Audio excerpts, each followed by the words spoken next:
Hi எல்லாருக்கும் வணக்கம். நம்ம வந்துட்டு ஜஸ்ட் ஒரு 2 டே ட்ரிப் சென்னை போகிற பிளான் இருந்துச்சு. ஸோ அதனால் கிளம்பி போயிட்டோம். இந்த ட்ரெஸ் பார்த்திங்கன்னா வாகையிலேருந்து ஆர்டர் பண்ணி இந்த ஒரு ட்ரெஸ் தான் வந்து கம்ப்ளீட்டாக வந்து காதி காட்டன். குவாலிட்டி வைஸ் ரொம்ப சூப்பராக இருந்தது. ஸோ வியர் பண்ணும்போது ரொம்ப சாஃப்டாக ஸ்மூத்தாக நல்லா இருந்துச்சு. ஸோ குழந்தைங்க வந்து சென்னையில் இருக்கிறதுனால அவங்கள பிக் பண்ணுறதுக்காக நான் கிளம்பிட்டேன். பிகாஸ் நான் அவங்கள 1 வீக்காக ரொம்ப மிஸ் பண்ணேன். ஸோ எனக்கு அவங்கள ரொம்ப மிஸ் பண்ணுற ஒரு ஃபீலாக இருந்தது. ஸோ பசங்களை போயிட்டு நேராக போய் பார்த்துட்டு அப்படியே செகண்ட் டே வந்துட்டு ரொம்ப நாள் ஆச்சு குழந்தைங்களோட வெளியில் போய் 1 வீக்காக நான் அவங்கள மிஸ் பண்ணேம்மா அப்படின்னு சொல்லப்போ ஸோ நம்ம ஜஸ்ட் ஒரு சின்னதாக ஒரு அவுட்டிங் போயிட்டு வரலாம் அப்படின்னு சொல்லிட்டு ஸ்னோ வேர்ல்ட் போயிருந்தோம். அதாவது விஜிபியில் இருக்குது. ஸோ உள்ள என்ட்ரி ஆகும்போதே பார்த்திங்கன்னா கார் பார்க்கிங் ஃபுல்லாக இருந்தது. ஆக்சுவலி ஆல்ரெடி வந்துட்டு ஒரு 2 டைம்ஸ் வந்துட்டு பார்த்துட்டு வந்திருக்கோம். ஸோ அதனால் ஒரு பெரிய எக்ஸைட்மெண்ட் கிடையாது. பட் ஈவன் தோ குழந்தைங்களோட போகும்போது ஒரு ஜாலி தானே, போன இடமா இருந்தாலும் கொஞ்சம் ஜாலியாக இருக்கும் இல்லையா. நானும் என்னோடய சிஸ்டர்லாம் ஸோ எல்லாருமே கிளம்பி போயிருந்தோம். அதனால் உள்ளே போகிறதுக்கு கூலிங் ரொம்ப அதிகமாக இருக்கும்னு சொல்லிட்டு நம்மளுக்கு வந்துட்டு சாக்ஸு, அதுக்கான சேஃப்டி மெஷர்ஸ்க்கான எல்லா ஷூஸு, ஜர்க்கின் எல்லாமே கொடுத்துருந்தாங்க. இந்த ஃபேன் பார்த்திங்கன்னா அங்கே ரொம்ப பெருசாக இருந்தது. ஜஸ்ட் ஒரு வீடியோ எடுத்து உங்களுக்கு காமிக்கலாம் அப்படின்னு சொல்லிட்டு போட்டிருந்தேன்.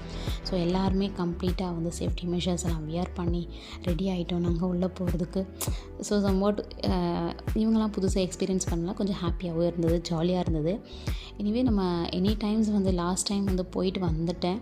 பட் ஈவன் தோ எனக்கு கிடைக்கிற கேப்பில் எல்லாமே வந்து குழந்தைங்களோட வந்து ஸ்பெண்ட் பண்ணுற சின்ன சின்ன டைமும் வந்து அவங்களோட நான் ஸ்பெண்ட் பண்ணணும், அவங்களுக்கு ஒரு ஜாலினஸ் கொடுக்கணும் அப்படின்றதுனாலவே அவங்களோட நான் என்ஜாய் பண்ணுறதுக்கான டைம் கண்டிப்பாக ஒதுக்குவேன். அது மஸ்ட்டும் கூட. ஸோ ரொம்ப நல்லா ஜாலியாக என்ஜாய் பண்ணாங்க. ஸோ ஸ்லைடிங் வந்து பாப்பா போயிருந்தாங்க. பெரிய ஸ்லைடிங் இருந்துச்சு. ஸோ நம்மளால் போகிறதுக்கு கொஞ்சம் பயம். ஸோ அதனால் போகவும் செய்யலை. செம்மையாக என்ஜாய் பண்ணோம். நடுவில் வந்து பார்த்திங்கன்னா பாப்பாவுக்கு பயங்கரமாக கால் வலி எடுத்துக்கிச்சு, பெயின் ஜாஸ்தி ஆகிட்டுன்ட்டு வெளில போயிடலாமா அப்படின்னு கூப்பிட்டா. ஸோ அப்படியே கிளம்பி வந்துட்டோம். ஸோ அடுத்து வந்துட்டு பார்த்திங்கனாக்கா 12D வீடியோஸ் வந்து போட்டிருந்தாங்க, ஜஸ்ட் ஒரு 10 மினிட்ஸ் போல். இது வந்து நல்லா எக்ஸ்பீரியன்ஸ் பண்ணோம். இதே வந்து லாஸ்ட் டைம் பார்த்துருந்தேன். பட் எனிவே வந்து இது ரொம்ப ஜாலியாக இருந்தது, கொஞ்சம் செம்ம என்டர்டெயின்மெண்ட்டாக இருந்தது.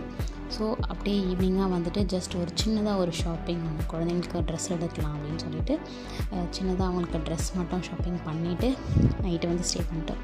ஸோ மறுநாள் காலையில் வந்து வீட்டுக்கு போகிற பிளான். ஸோ அதனால் செகண்ட் தேர்ட் டே வந்துட்டு வீட்டுக்கு கிளம்பிட்டேன். ஸோ கிளம்புற வழியில் பார்த்திங்கனாக்கா ஒரு சின்னதாக வந்து குழந்தைங்களுக்கு ஒரு ப்ளே ஐட்டம்ஸ், கொஞ்சம் ஸ்டேஷ்னரிஸ் வாங்கணும்னு கொஞ்சம் பிளான் இருந்தது. அதனால் அங்கேருந்து கிளம்பிட்டு ஆன் த வே வர வழியில் வந்து ஒரு சின்னதாக ஒரு ஷாப்பில் போயிட்டு வாங்கியிருந்தோம். இதுக்கான வீடியோ அப்டேட்டை வந்து நான் நெக்ஸ்ட் வீடியோவில் கொடுக்குறேன். உங்களுக்கு வீடியோ பிடிச்சிருந்தால் லைக் பண்ணுங்கள், சப்ஸ்கிரைப் பண்ண மறந்துடாதீங்க. பை ஃபார் வாட்சிங்.